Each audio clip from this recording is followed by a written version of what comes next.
तो बच्चों हम पिछले वीडियो में पढ़ चुके हैं कि अवतल दर्पण, उत्तल दर्पण और समतल दर्पण का पहचान कैसे किया जाता है तथा उत्तल दर्पण, अवतल दर्पण तथा समतल दर्पण का उपयोग भी हम पढ़ चुके हैं। तो आइए अब इस वीडियो में हम पढ़ते हैं कि दर्पण से दूरियां मापने के लिए चिन्हों का नियम क्या होता है। दर्पण से जो दूरी मापी जाती है उसमें चिन्हों का क्या नियम होता है।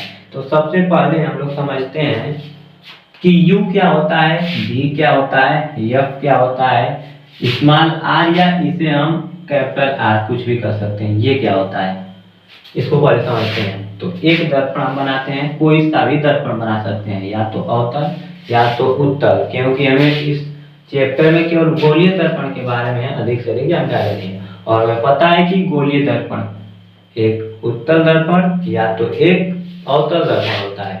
गोलीय दर्पण दो होता है ना, एक उत्तल दर्पण और एक अवतल दर्पण, एक उत्तल और एक अवतल। तो इन्हीं के बारे में हमें पढ़ना है।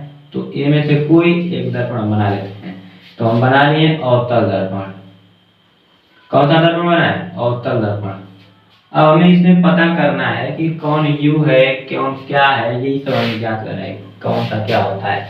तो ध्यान से देखो कि U क्या होता है, V क्या होता है और R क्या होता है और F क्या होता है। तो U, अच्छा हम ABCD पढ़ते हैं तो पहले कौन आता है, U आता है कि V आता है? तो हमें पता है कि पहले U आता है। तो U को हम वस्तु की दूरी के लिए दर्शाते हैं। और यह बताओ कि दर्पण के सामने जब तक वस्तु नहीं आएगा तब तक प्रतिबिंब बनेगा क्या? नहीं। इसका मतलब कि पहले प्रतिबिंब बाद में दर्पण। उसी तरह से पहले U आता है फिर V आता है। तो हम दर्पण से वस्तु की दूरी, दर्पण से वस्तु की दूरी को U से दर्शाते हैं। दर्पण से वस्तु कितना दूर रखा है वही दूरी हम U से दर्शाते हैं। और दर्पण से प्रतिबिंब कहाँ बन रहा है वह दूरी हम किससे दर्शाते हैं? वह दूरी हम V से दर्शाते हैं। किससे दर्शाते हैं? V से। तो प्रतिबिंब की दूरी V से, वस्तु की दूरी U से, और F जो होता है दर्पण का फोकस दूरी होता है। क्या होता है? दर्पण का फोकस दूरी।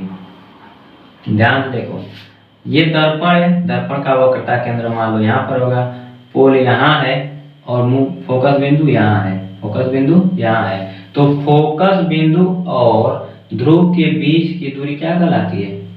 फोकस दूरी कहलाती है। यही तो स्मॉल f है। तो फोकस दूरी यह है, समझ में आया?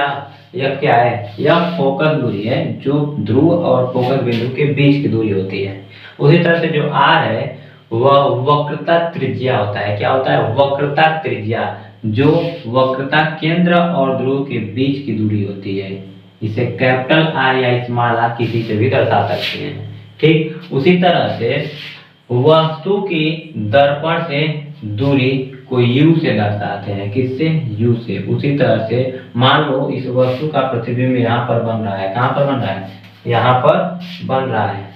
इस वस्तु का प्रतिबिंब कहाँ बन रहा है? यहाँ पर बन रहा है। जो ये वस्तु है इसका प्रतिबिंब यहाँ बन रहा है। तो वह प्रतिबिंब की दूरी दर्पण से जो होती है उसको V से दर्शाते हैं। तो याद कर लो, U किससे? U जो है किसको दर्शाएगा? दर्पण से प्रतिबिंब की दूरी, और दर्पण से वस्तु की दूरी। V दर्पण से प्रतिबिंब की दूरी, F फोकस दूरी, R वक्रता त्रिज्या। समझ में आया? अब हम लोग पढ़ेंगे ये जो हमारा हेडिंग है, दर्पण से दूरियां मापने के लिए चिन्हों का नियम क्या है। तो दर्पण से जो दूरियां मापी जाती है वो उसके लिए चिन्हों का नियम क्या है। तो हम देखते हैं प्रश्न जब हल करते हैं तो उसमें प्लस माइनस आता है। प्लस माइनस कहाँ से आ जाता है वही हमें देखना है कि कौन प्लस में आएगा कौन माइनस में आएगा। तो आप लोग को याद होगा, हम लोग पढ़ चुके हैं 9 में क्या पढ़े थे? निर्देशांक ज्यामिति।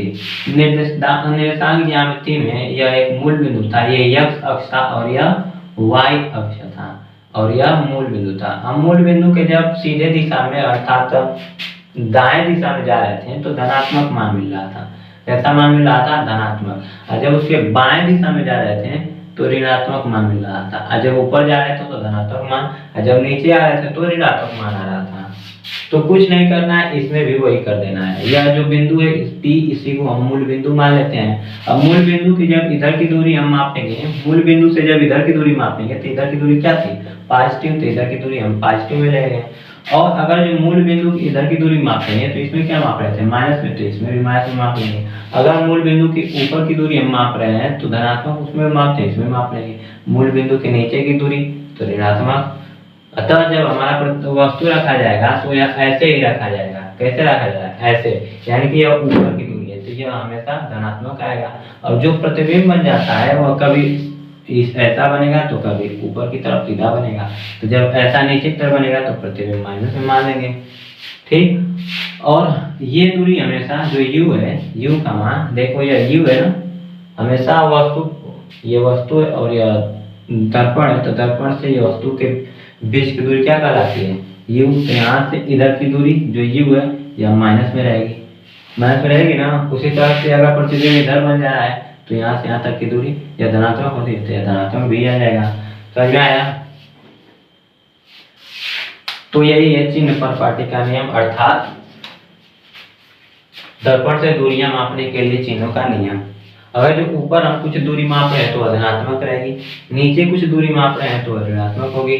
दाएं साइड माप रहे हैं तो धनात्मक, बाएं साइड माप रहे हैं तो वह ऋणात्मक होगी। ध्यान से देखो, हम एक विशेष दर्पण की बात करते हैं। विशेष दर्पण का मान लो हम एक अवतल दर्पण की बात करें, किसका, अवतल दर्पण।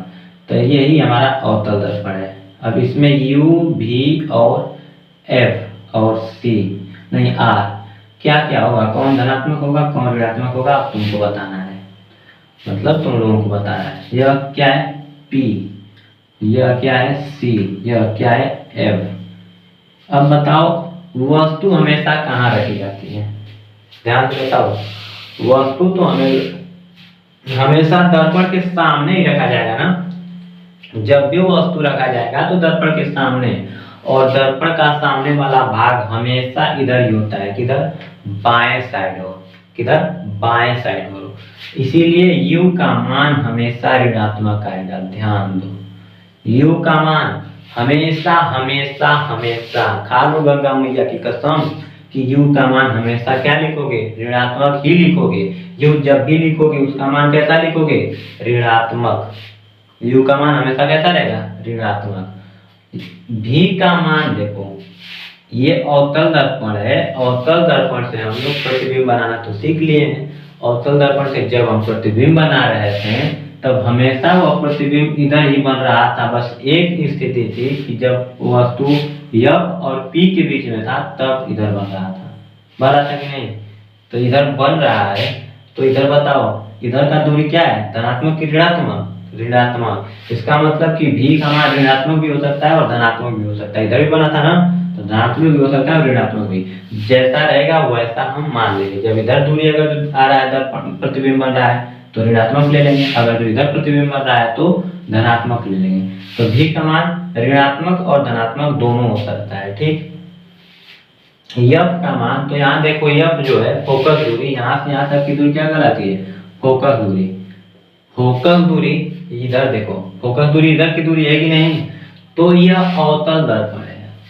तो याद रख लो कि हमेशा के लिए कि अवतल दर्पण की जो फोकस दूरी होती है, किसकी, अवतल दर्पण की फोकस दूरी, वह हमेशा ऋणात्मक होती है। अवतल दर्पण की फोकस दूरी कैसी होती है, ऋणात्मक। अवतल दर्पण की फोकस दूरी कैसी होती है, ऋणात्मक। सेम उसी तरह से अवतल दर्पण की जो वक्रता त्रिज्या है, यहाँ से देखो, यहाँ वक्रता त्रिज्या जो r है हमेशा क्या होगा, ऋणात्मक। अवतल दर्पण की वक्रता त्रिज्या हमेशा क्या होती है, ऋणात्मक। अवतल दर्पण की फोकस दूरी क्या होती है, हमेशा ऋणात्मक। वस्तु, दर्पण से वस्तु की दूरी हमेशा क्या होती है, ऋणात्मक। तो अब पढ़ते हैं उत्तल दर्पण। ध्यान से देखो, अब उत्तल दर्पण में यही सब क्या हो जाएगा, उत्तल दर्पण अब बना रहे हैं। ध्यान से देखो, यह क्या है, उत्तल दर्पण। कौन सा दर्पण है, उत्तल दर्पण। देखो दबावतल कलय किया गया, उभयवतल चिकना है, यह उत्तल दर्पण है। इसमें सब इधर हो जाएगा, C यहाँ पर, F यहाँ पर। तो अब बताओ फोकस दूरी उत्तल दर्पण के लिए क्या होगा?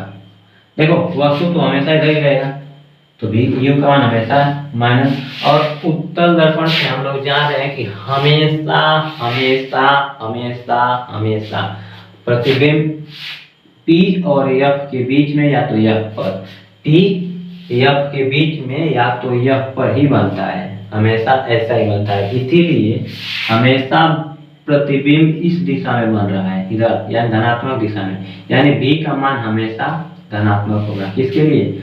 उत्तल दर्पण के लिए V का मान हमेशा धनात्मक होगा, V का मान हमेशा धनात्मक होगा। लेकिन कोई भी दर्पण आ जाए सभी के लिए U का मान हमेशा ऋणात्मक, लेकिन उत्तल दर्पण के लिए V का मान हमेशा पॉजिटिव, और अवतल दर्पण के लिए पॉजिटिव और नेगेटिव दोनों हो सकता है। और फोकस दूरी का आगे हम बात करें तो फोकस दूरी भी उत्तल दर्पण का हमेशा पॉजिटिव होगा। देख लो यहाँ से यहाँ तक की दूरी फोकस दूरी है तो हमेशा क्या रहेगी? पॉजिटिव। उसी तरह से वक्रता त्रिज्या भी हमेशा उत्तल दर्पण का क्या रहेगा? पॉजिटिव। समझ में आया?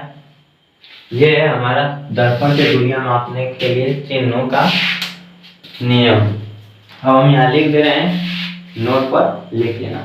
देखो क्या लिख रहे हैं।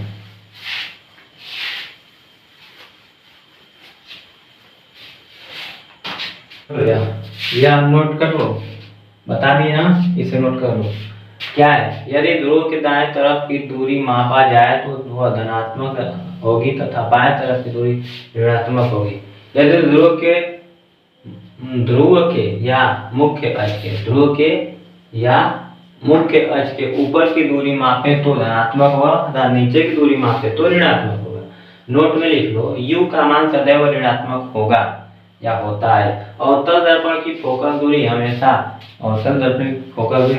तथा वक्रता त्रिज्या दोनों हमेशा ऋणात्मक होगी तथा उत्तल दर्पण की हमेशा धनात्मक होगी। उसी तरह से अवतल दर्पण में V का मान धनात्मक व ऋणात्मक दोनों हो सकता है, लेकिन उत्तल दर्पण में V का मान सदैव धनात्मक होगा। नोट कर लो जल्दी, और सब्जेक्ट बनाते चलना, अर्थात नोट बनाते चलना। ठीक।